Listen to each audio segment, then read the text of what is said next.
Popular cartoons of the 1930s are among my all-time favorites. I wish a new generation would discover them in black and white and grow to love them the way I do and all my friends did when we were growing up. And A Dream Walking is a perfect example of how clever and original they were. Wonderful use of black and white, wonderful use of perspective, clever, funny, and they also made use of the songs of the day. That was a popular song from a Paramount picture, and they took it and used it because they were produced by Paramount at the time, and they could use the song. Why not?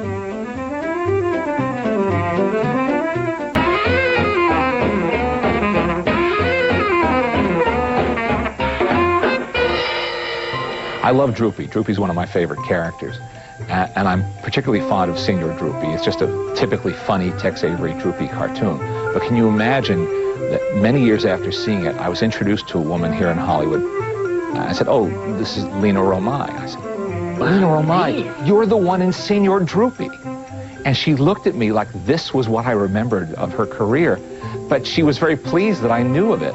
And indeed, because she was a singer of some renown in the 1940s and had a career that spanned many things beyond appearing in this cartoon. But that was the first thing I knew.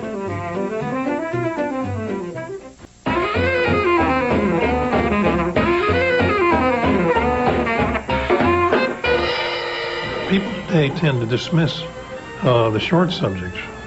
And it was a very short period, really. I mean, after they did the Three Little Pigs, from the Three Little Pigs to when they started on features was about 7 years. But think about it. In that time, they did the band concert, one of the greatest cartoons ever made. They made the Clock Cleaners, another great one. The Old Mill was really a calisthenic to learn how to draw the kind of backgrounds they needed. The Ugly Duckling is one of the greatest cartoons ever made. No dialogue, none at all. And Speed, later we got a lot of credit for. In The Tortoise and the Hare, they had the tortoise playing tennis with himself.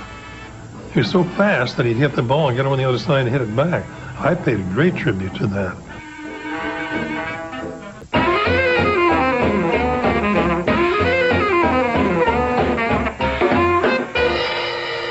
You have to remember that in the early 30s there was like an epidemic of cartoons, many of them made by Warner's, where book jackets would come to life.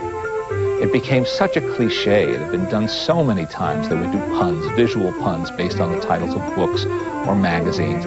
So when Bob Clampett turned to this, I think in 1945 with Book Review, he wanted to take it further, be crazier, be wackier than anyone ever had before. And he accomplished that, I think, in fine style.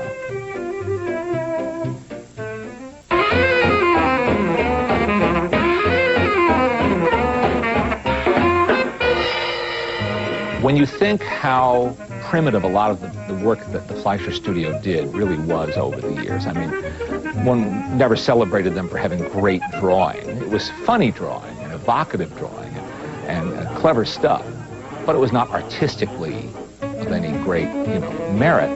And then along comes the Superman cartoon, where they have to really evoke the look and style of a comic book. They have to do serious stuff. You have to believe Superman as a realistic human figure. You have to believe the scale and proportion of the settings. And then finally that incredible climactic scene in the first cartoon where he's actually punching those bolts, those lightning bolts or bolts of electric ray. It's just a staggeringly great cartoon. Some of the scenes. And not even Walt Disney had thought of this or tried using it, but they actually built cardboard and paper mache sets and put the characters on their cells in the midst of them. And it gave an incredible feeling of depth to those scenes. It was an innovative idea that nobody ever copied.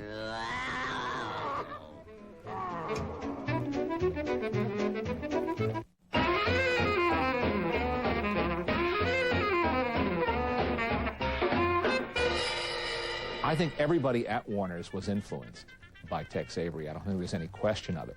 They then developed their own styles, as Bob Clampett did, as Chuck Jones did, as so many others did. But Avery was the first one to push that envelope, to use the current term.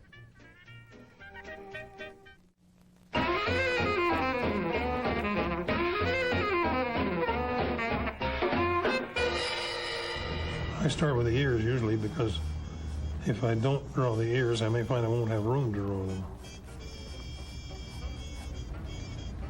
There you go. I'm generous. I got three.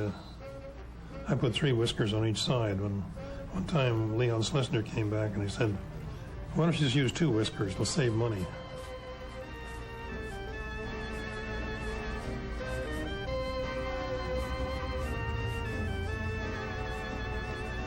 I tell children, if you want to know how to draw Bugs Bunny, draw a carrot and then just hook a rabbit onto it.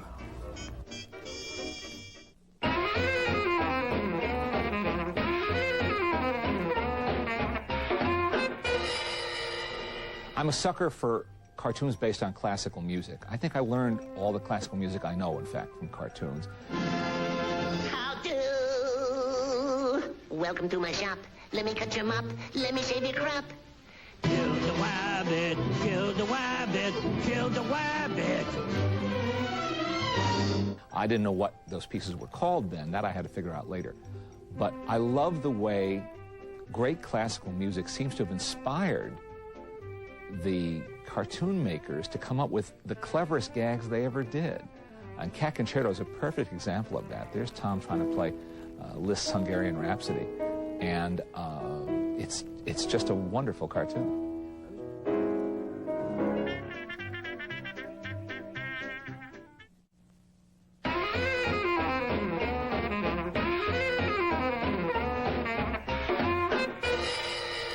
Well, let's say, take for instance a cartoon like Cat Concerto. You look at that cartoon, you know that there's something great about it, and you just feel it when you make them. It's just the reaction from the audience. I mean, no sense. I mean, I can say to you that every one we make is great, and we feel good about most of them because the stories are good, but some of them just take off, you know.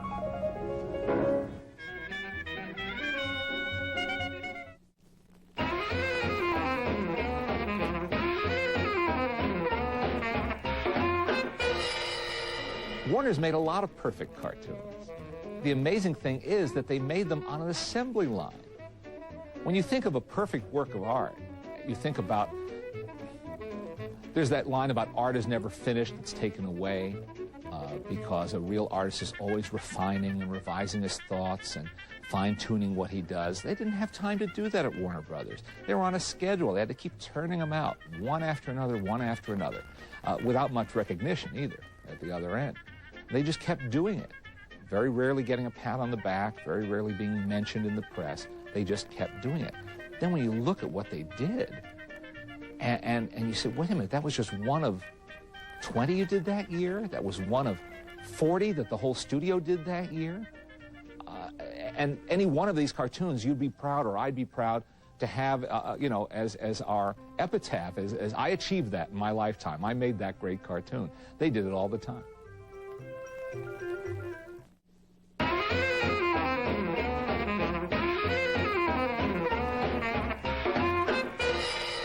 That was Cal Howard's idea when Tex was doing one of the first Daffy Ducks. He wasn't satisfied with the voice, so Cal said, "Why don't you use Leon's voice? He has a slight lisp, and you know, what's it doing, Philip?" Hello, Porky. Come on in. Hello, Mr. Hello, Leon. Well, Porky, what's on your mind? What can I do for you? We'd say we're working on Porky Pig. That's all right. Put in lots of jokes. I'm off to the races. And so it was a good little voice, and so we called in Mel and asked him if he could do Leon's voice. Oh, Fuhrer, I can do it. So that's the way it worked.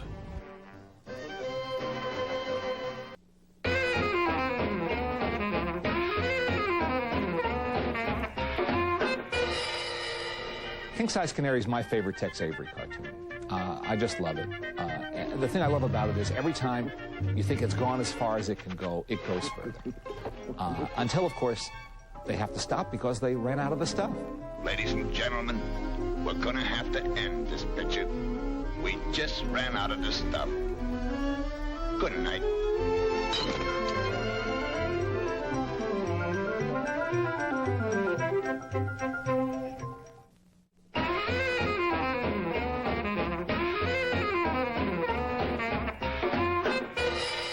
We've carefully avoided topical gags of any kind. Now, the reason for that, not that we were wise, but when they made a cartoon, we didn't know whether it was going to go go to the theater in 2 years, 3 years, whenever, because they just reach in the bag and pull one out. So we carefully avoided using any topical gags. The youngest cartoon of our cartoon showing is over 30 years old. And yet it seems to stand up in terms of friendliness and love from the studio, from the audiences, as those that are made contemporary. It doesn't seem to lose anything by it, does it?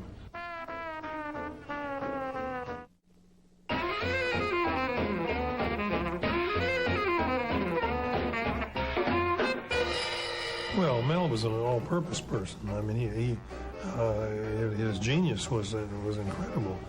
He would never see a story until it was completed. Until I'd completed all my layout drawings. The same thing with Riz. Then he'd come in about an hour before the picture, and you'd go over the entire story with him, and then he'd record it. That's all he knew about the story. He'd go through my layout drawings and see what I wanted, and then when we're recording, he wouldn't go from Bugs Bunny to Daffy and back. He would do all of Bugs' lines, and I'd be Daffy. So I'd do the Daffy lines to him, and he'd reply in Bugs, and then we'd reverse, and I'd read the Bugs lines, and he'd do the Daffy, and so on. I command that you shoot me now. He was incredible, a wonderful actor, invaluable. I mean, like I guess over there they have about 8 people doing the lines that this one man did. So he was a great, great man.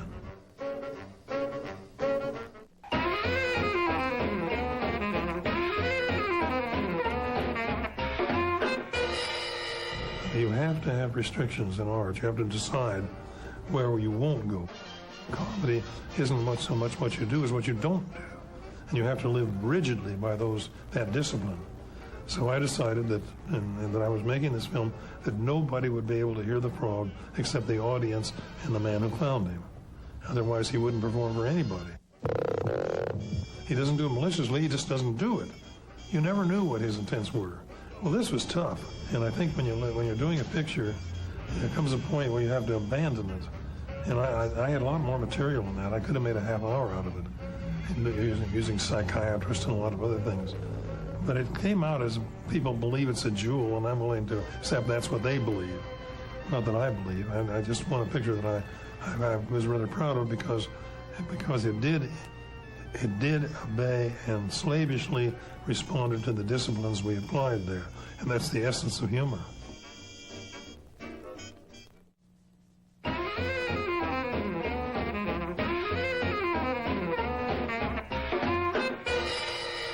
Let's Opera Doc is one of Chuck Jones' masterpieces. He has more than one to his credit, but this is certainly one of them.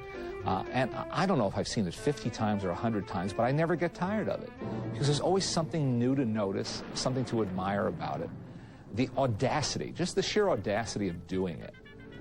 This little miniature opera in the boldest, most garish color schemes, with Bugs and Elmer actually singing Wagner. Oh, Brunhilde, be my love. It's glorious.